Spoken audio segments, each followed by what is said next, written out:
Hello, what is up YouTube? My name is G3Iron and today we are back with 3 quick Atlas reminders. There have been some changes to the Atlas of Worlds, the endgame of Path of Exile. Those changes happened back in 3.9 Metamorph League with the new expansion release, Conquerors of the Atlas. And I just wanted to take a moment today to give you a couple of quick tips and reminders because I feel like in the midst of the announcements of 280 new notables, in the midst of patch notes, and in the midst of all of us choosing different league starters, we might actually lose that, hey, there's a new endgame Atlas, and that's probably going to change the way how some of us actually farm and some of us approach endgame in 3.10 Delirium. So if you're new to the channel, you can go ahead, like, subscribe, and ding the bell to be notified about more video discussions just like this one. If you're a veteran, then you know that all of the references and all of the various helpful links that we quote in the video today are going to be provided for you down below in our video description, along with some timestamps, as well as some links to our Patreon and Discord channels if you'd like to join for further discussions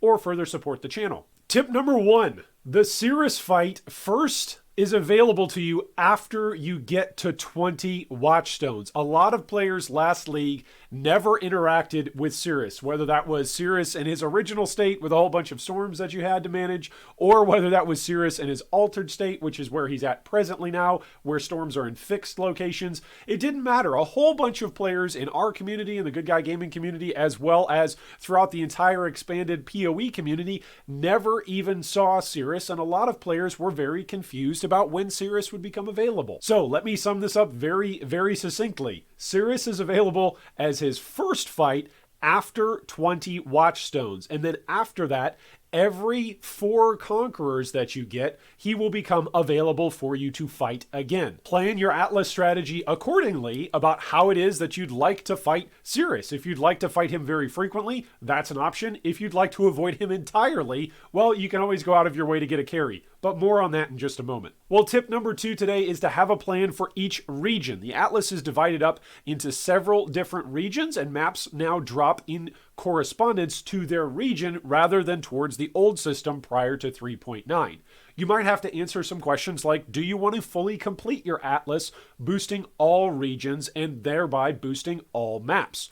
Maybe you want to build up a particular pool of specific layouts or specific maps that you'd like to run. We no longer have the ability to uncomplete maps, at least as of presently. This is a big, big deal for players who want to shape or formulate or manipulate their map in a particular manner to make it so that way only specific maps drop. So if you've got a particular strategy that you'd like to influence your Atlas to then produce particular maps, you need to think about that ahead of time rather than accidentally completing a whole bunch of maps that you actually find out, oops, you didn't want to complete in the future in order to manipulate your Atlas for the particular strategy that you would desire. So make sure as you go into endgame that you have a plan for each region and how you're going to approach your Atlas for the 3.10 Delirium League. Tip number 3 today is if you're scared you're going to fail any of the late game fights, then get a carry. I mentioned this earlier on in our video, in our tips today. Getting a carry is a viable way to progress your Watchstones, to progress your Atlas, and there's a whole bunch of content that got changed as of February 16th via the announcement and the changes that came with patch 3.9.2F. These are the changes that you need to pay attention to. Oftentimes, players will be worried or concerned that somebody else who's going to offer them a carry for a particular type of content is going to come in and grab all of the loot that drops and then peace out and say, oh yeah, sorry, nothing dropped. So sorry for you, right? That would be something that would absolutely suck. Nobody would enjoy that. Well, that's the way how it used to be for all of these fights, for Sirus, for Al-Hazamin, for Veritania, for Drox, and for Baran.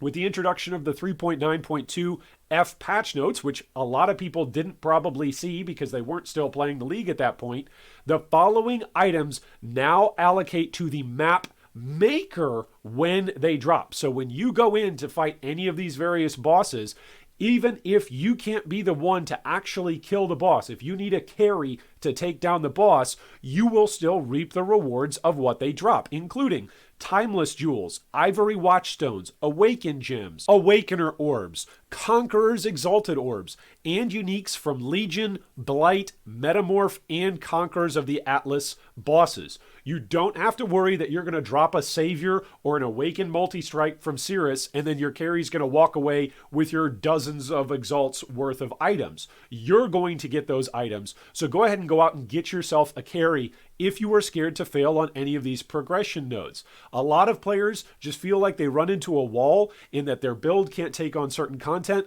That's not the reality of it. Oftentimes with these builds, you'll need to watch and study and learn. I know for me, my first Shaper kill came many leagues into playing Path of Exile. It wasn't my first league, wasn't my second league, it wasn't my fourth league. It took me a long time to figure out that fight and to build a character to even get to that stage of progress in Path of Exile. So if you're worried about taking down a particular conqueror or a particular boss and you just can't do it, don't be scared that you're going to fail it and waste the attempt. Go get a carry after you've used a portal or two. Of course, that's a softcore tip. If you're in hardcore and you're worried you're going to fail the fight, then don't risk your character at all. Get a carry and don't worry that your carry is going to run off with your rewards. Well, those were 3 quick reminders for us to remember about some changes to the Atlas. Of course, there's a whole lot of other changes and a whole lot more nuances to the new Atlas in 3.9 and going forward with the Conquerors of the Atlas expansion.